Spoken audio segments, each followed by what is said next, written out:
Alright class, everybody take your seats But and... Unc, we're outside, in the grass. And where did the bells even ring from? We're gonna ignore that. Welcome to your first day here at Ethiron Academy, where you'll learn anything and everything Deepwoken. So enough chit chat, and we'll go ahead and get started with our first unit, build creation. Any questions? I thought you had to pay for things like this, Unc. Patrick, I'm sick of you, okay? Your questions are dumb. Of course you're paying for this. With that wonderful subscribe button down below. Okay, may I get a volunteer to read the title of chapter 1 for me, please? Let me. Thank you, Pat Parashka. Chapter 1, Shrine of Order. Hey Shrimps, editor DEVI here. I left timestamps in video chapters for you to pick and choose what you want to learn down below. Although I do recommend watching the entire video. Does anybody here know what the Shrine of Order does? Wait, Unc, I know this one. It lets you get oaths without having the points for them. God damn it, Patrick, no. Not even close. And stop calling me Unc, I'm not even that old. The Shrine of Order adds all of your currently invested stats into one pool and divides them evenly across your invested stats. However, you must take into account the 25-point clause, which means a singular stat, excluding attunements, cannot lose more than 25 points from the Shrine of Order. Understood? No? Perfect. Let's see it in action. Let's invest 90 points into strength, 65 into agility, and 25 into charisma. And now Shrine of Order. See how our stats got distributed around? The stats you had before shrining will be on the left, aka your pre-shrine stats. And the stats you had after shrining will be on your right, aka post-shrine stats. Professor, why did your stats not get distributed into intelligence or willpower? You had points in them. Great question, Pat Parashka. Well, that is because those are not actually invested points, since they are innate due to my Ganymede race I chose up here, and therefore were not invested. Understood? So basically, the Shrine of Order ignores the points that my race comes with. Yes, that is correct. Oh, I get it. So what you're saying, Unc, is that I can get things like talents, oaths, weapons, and stuff without actually having the stats post-shrine. Very close, Patrick, but no. And again, I am not Unc status yet. Stop calling me that. But that is what we're covering next. What Shrine of Order can and cannot do. Shrine of Order can allow you to get talents and mantras without having the stats post-shrine. But the Shrine of Order cannot allow you to get oaths, weapons, sidearms, or leveled mantras without having the stats post-shrine. Now, what does this mean for us exactly? It means that in theory, we have more points available to us than a non-Shrine of Order build, therefore increasing the amount of talents and mantras we have access to. But there is a little bit of a caveat. The Shrine of Order requires you to have 10 knowledge, be power 10, and have no oath. And yes, oathless does count as an oath. But on top of that, it also gives you another flaw at random. However, with flaws like obvious, squeamish, and manic, the penalty for using the shrine is non-existent, thus making Shrine of Order become a staple in modern day build creation. Hey Unc, can you stop yapping and move on to chapter 2? Patrick, see me outside. Identifying what build you want to make seems overwhelming because there's so many things to pick and choose, but it's actually very simple. Yes, Pat Parashka. Can you make an example build for us pretty please? With a cherry on top. Wow, that sounds like a great idea. Let's make an example build together from start to finish. And what better way to start than figuring out what purpose our build is for?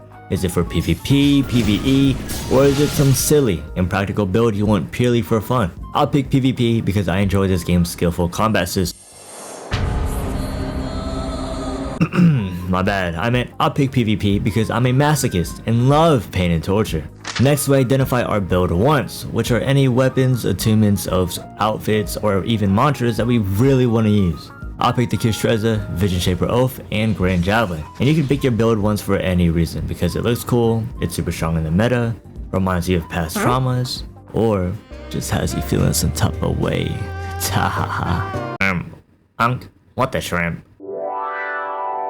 Now it's finally time to pull up the sexy, wonderful, exquisite work of art and start investing our points. I'm gonna teach you how I, with only about 2 to 3 months of playing the game, learned how to make builds. Chances are, you don't know what talents exist, don't know the stat requirements, or what certain talents do.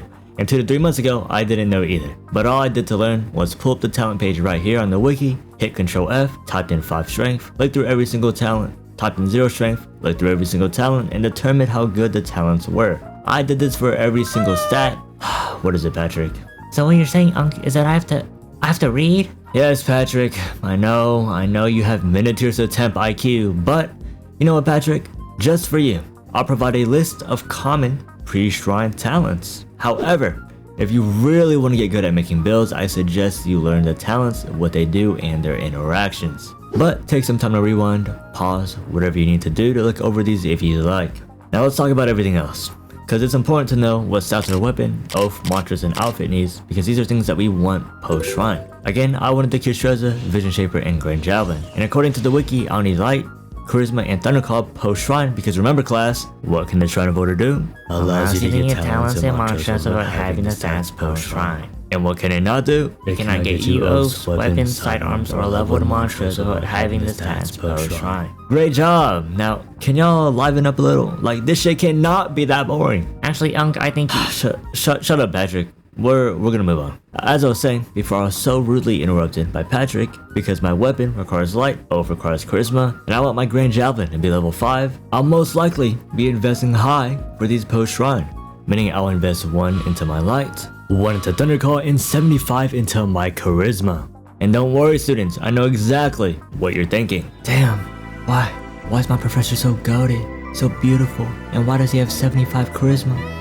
I thought you couldn't get oaths pre-shrine. Exactly, you are correct, but Vision Shaper requires 50 charisma, and remember, the 25-point clause. I cannot lose more than 25 points, meaning I will drop to 50 charisma, allowing me to get Vision Shaper post-shrine, and talents that require 75 charisma like Unnecessary Theatrics pre-shrine. And before we pick our other pre-shrine talents and stats, there is something I'd like to establish first.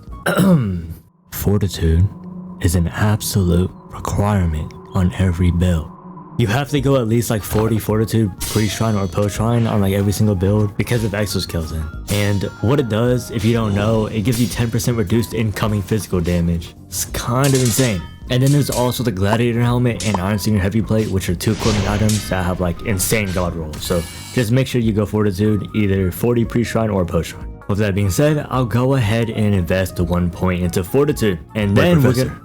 Patrick asked if we can get Showstopper and Coast on our build too. Yeah, can we get those? Bro, for the last time, stop calling me Unk. And yes, I guess. Let's just calm down, stop calling me Unk, and let's invest 40 into Strength, Agility, and 1 into Willpower for Ghost and Showstopper. Y'all happy? Great. Now, at this point, you want to double check that you have all the requirements for shrining, like being Power 8, 10 Knowledge, and having no Oath. And everything looks good here, so we can Shrine of Order. But wait. It's actually impossible to get Showstopper without rerolling our talents because we only had 26 strength for our most recent talent hand. And it says we're 1 point from a power up, so I'll put 1 point into a stat to power up post 40 strength, and now we can hit this button. Now from here, you just invest your points through trial and error until all of your stats are either providing you with a weapon, mantra levels, talent, outfit, or an oath. Now if you're studying your talents like I did, then this process will go by super smooth. So I'll go ahead and set Thundercall and Light to 80 because I want to have level 5 Thundercall and light weapon mantras. And then I'll set my willpower to 25 for disbelief and fortitude to 50 for exoskeleton into the finish. Remember, exoskeleton is very important. And just like that, the stats for our build are complete. Hey why are we skipping the talents tab? Can you wait? Like, just let me, I'm about to explain it right now, okay? Why are you so impatient? Anyways, before I explain why we're doing talents later, let's pick out some mantras first. And knowing what mantras to pick is reliant on how well you know the mantras themselves, so I recommend watching videos showcasing the mantras or looking at this wiki page. Yo, Professor, I think you chose too many mantras. Okay, so about that, Pat Parashka. A lot of builds go neuroplasticity, which gives you an extra wildcard mantra slot. So Illusory Servants will actually just move down here, meaning we haven't hit the mantra slot cap. That's why we did mantras first. It's because the total amount of talents you can have is determined by how many mantras you're using. Well, kind of. Let me explain. Every time you're granted a mantra hand, one of these, you also get this option, a roll 2. Now, do you see how this affects your talents? So if you look, when I remove Jolt Grab, I now have 62 total talents, but if I remove Illusory Servants, I still have 62 talents. Wait, that doesn't make any sense. I thought having less mantras gives you more talents. I don't. Well, Pat Parashka, I didn't tell you the full story, because that only applies if the mantra is from a mantra hand, not if it's from an oath or Dr. Carry On. Now let's carry on. My bad. The left side are your obtainable talents based on your stats. The right side are your obtained talents, so talents that you are picking for your build. And up here are filter options for the talents. Let's start by filtering only pre-shrine talents. So class, is there anything that you notice? Oh yeah, that yellow circle, it means it's pre-shrine. What? Whoa. Wait, Patrick. You didn't call me Unk, and yeah, that was correct. Thanks, Unk. And we're back to square one. Anyways, hovering over these talents tells you what they do. And I'm gonna go ahead and pick the talents I mentioned earlier, like Ghost, Showstopper, and Unnecessary Theatrics. You might have noticed that there's way more talents over here than I chose. Well, that's because some talents have other talents as prerequisites like Ghost requiring risky moves, Evasive Expert, and Swift Rebound. And the rest of the talents are ultimately up to you. You'll know which ones are good or bad if you just read them or look through the wiki. And everything looks good. I have my talents, I had a Kirby in the video. The first person to find it, screenshot it, and ping me in my server if it gets a Storm's Eye. Hey Pat Parashka, the bell just rang. Let's get out of here. Alright Patrick, I'll walk you home as well. Come on, let's go. Wait Pat Parashka, come back. I need to find my dad. Hey, whoa. Class, sit back down. The bell doesn't dismiss you. I do. But Unk, my dad is getting ganked by a void walk. No buts, Patrick.